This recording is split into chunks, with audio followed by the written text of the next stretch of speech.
जालना शहर महानगरपालिका माहिती व जनसंपर्क विभाग जालना मनपाचा थाडका छत्रपती संभाजी महाराज उद्यान परिसरातील मोडकळीस आलेल्या इमारती जमीनदोस्त इतर शासकीय मालमत्तांवरील अनधिकृत अतिक्रमणेही लवकरच हटवणार आयुक्तांचा कडक पवित्रा जालना मनपा वृत्त फेब्रुवारी 26, 2026 जालना शहर महानगरपालिकेच्या मालकीच्या आणि मोडकळीस आलेल्या इमारती निष्कासित करण्याच्या मोहिमेला आजपासून धडाक्यात सुरुवात झाली आहे।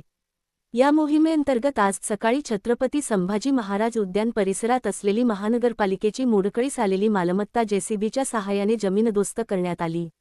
मोहिमेची पार्श्वभूमी महानगरपालिका आयुक्त श्रीमती आशिमा मित्तल यांनी दिनांक 23 फेब्रुवारी 2026 रोजी सर्व विभाग प्रमुखांची एक आढावा बैठक घेतली होती।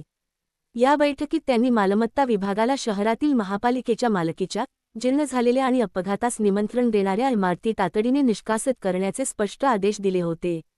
या आदेशाची अंमलबजावणी करत मालमत्ता विभागाने आज ही मोठी कारवाई केली।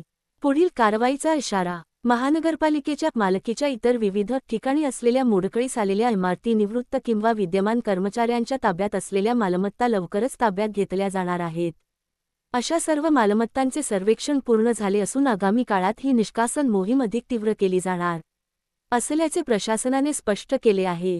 प्रशासकीय पथक ही संपूर्ण कारवाई आयुक्त श्रीमती आशिमा मित्तल आणि अतिरिक्त आयुक्त अर्जुन गिराम यांच्या मार्गदर्शनाखाली मालमत्ता व कर विभाग प्रमुख राहुल देशमुख आणि त्यांच्या पथकाने यशस्वीरित्या पार पाडली।